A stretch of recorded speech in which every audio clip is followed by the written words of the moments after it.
You want to support Roland Martin Unfiltered? Be sure to join our Bring the Funk fan club. Every dollar that you give to us supports our daily digital show. There's only one daily digital show out here that keeps it black and keep it real as Roland Martin Unfiltered. Support the Roland Martin Unfiltered daily digital show by going to RolandMartinUnfiltered.com. Our goal is to get 20,000 of our fans contributing $50 each for the whole year. You can make this possible. Roland Martin Unfiltered. On Monday, restaurants can open. This is angering lots of businesses and also local officials in Georgia. They say it makes no sense whatsoever. He, of course, is one of the Republican governors who keeps listening to Trump talking about we need to reopen the economy, yet you're seeing still increases in coronavirus cases. One of the cities hardest hit in Georgia is Albany, Georgia. We had the coroner on the show just a couple of weeks ago talking about the number of deaths there that took place. Joining us right now is the mayor of Albany, Bo Duro. Mayor Duro, glad to have you on Roland Martin Unfiltered. Thank y'all for having me. Yesterday, I had the mayor of Savannah on. The mayor of Atlanta has been out here talking as well. What in the hell is the governor doing? How is he not listening to chief executives of cities who are responsible for their citizens? Well, it really comes down to an interpretation of the Georgia Emergency Management Act. And there's a question as to whether or not the governor, essentially with vested powers from the legislature, exercises martial law. And there's some reading of that statute that would allow local governments to retain ultimate autonomy. But apparently that's not the way the governor reads it, because it was expressed earlier this week that no city or county could enact any order or ordinance which is any more strict than what the governor has enacted.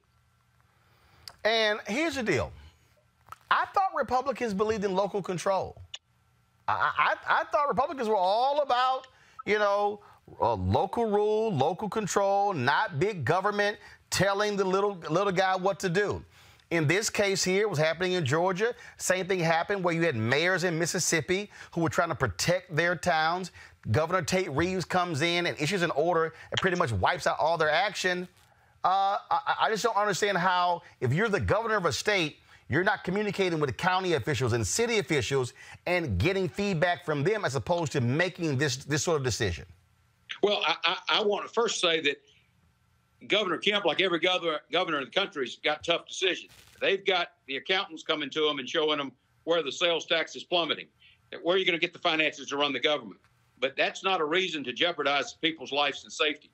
These decisions need to be guided by benchmarks and not dates. And unfortunately, I see that University of Washington study just came out, and I thought that was been the gold standard. It looks like the recommendation is that Georgia shouldn't open back up until mid-May. I see now that this needs to be a gradual process.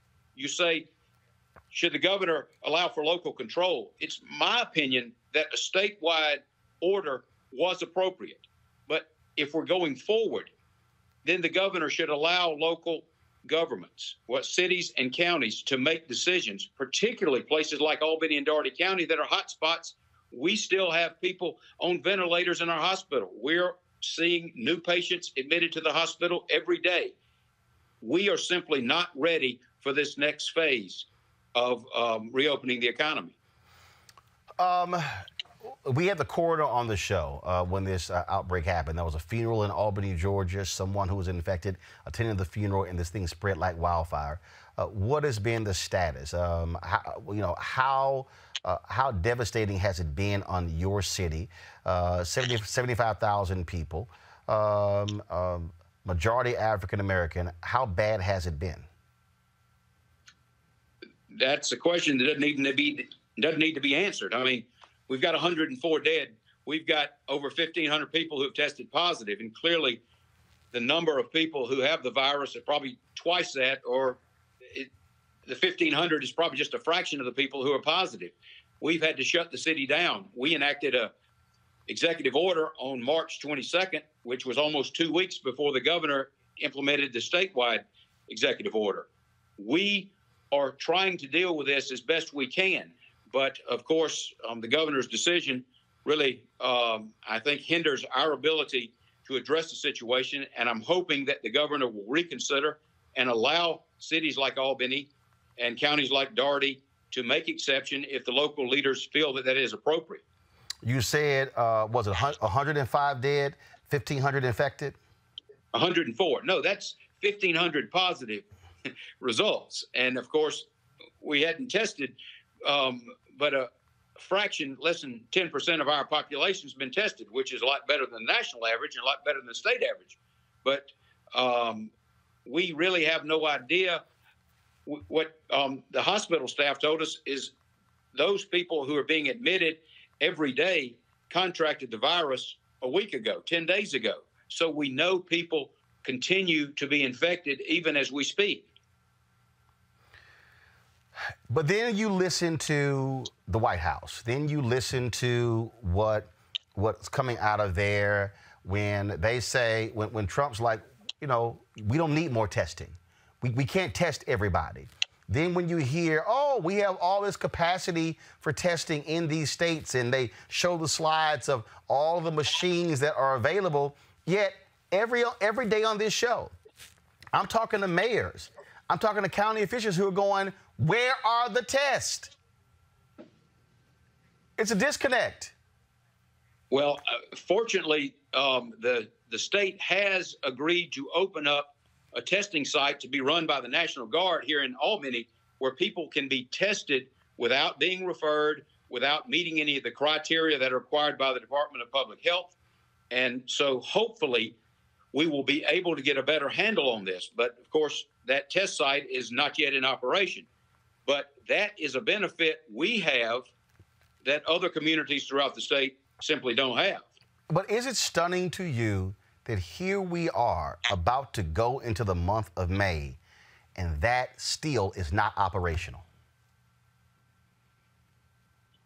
Well, I mean, I think we all need to be fair about this. No one could anticipate this pandemic coming. However, I see experts say that once it hit Europe, we should have prepared. I do think the national government was taken aback, was not prepared. I don't think the White House fully understood or comprehended what was coming. And our country, similar to the city of Albany and Doherty County, was consumed by the virus before we were really prepared for what was coming. And that's really, I think, what jumps out. And look, when it comes to these things, when you talk about containment, you have to be able to move fast. You have to be able to marshal resources. And I just think that federally, the constant downplaying that, well, you know what, look, because you literally had people from the White House on television saying that we almost have this thing airtight contained. And I'm talking to people on the ground who were going, what the hell are they talking about?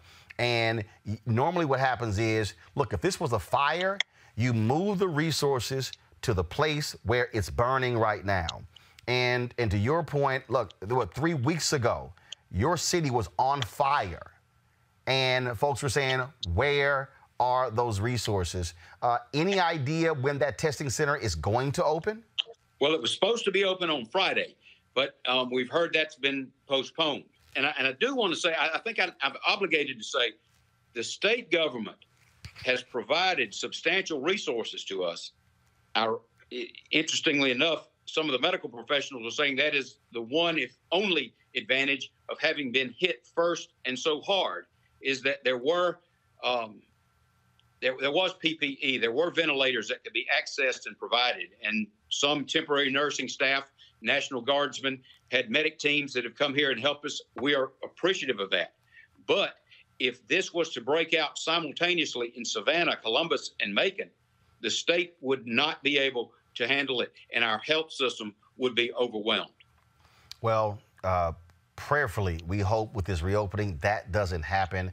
But unfortunately, the experts are saying we are rolling the dice, and it is not a smart thing to be reopening the state when you still don't have a total control of what's happening and even understanding how many people are really impacted by coronavirus in Georgia. So certainly your thoughts and prayers go out to the folks in Albany. Stay safe, folks. Practice safe distancing. Wash your hands. Don't congregate. And look, Mayor, I've been telling my viewers who are from Georgia or any one of these states, when your state reopens on Friday, look, you still do shelter in place. I would not be rushing out trying to get a haircut, trying to go get my nails done, trying to go to a bowling alley. Well, can I say? Yeah, go ahead. We're encouraging our citizens to continue to shelter in place. We're also hearing from many businesses, barbershops, beauticians that are saying, we're not opening up. Some restaurants are saying, we're not ready. And but that is one thing that distinguishes Albany from the rest of the state. Like I say, as the death toll continues to mount and people continue to be admitted to the hospital, if I had a business or if I had a restaurant, I don't think I would expect to have many people come in the climate that we're facing here in Albany. And so there is some apprehension that's probably convincing businesses that could otherwise open up to wait this thing out. Absolutely. It's all about safety.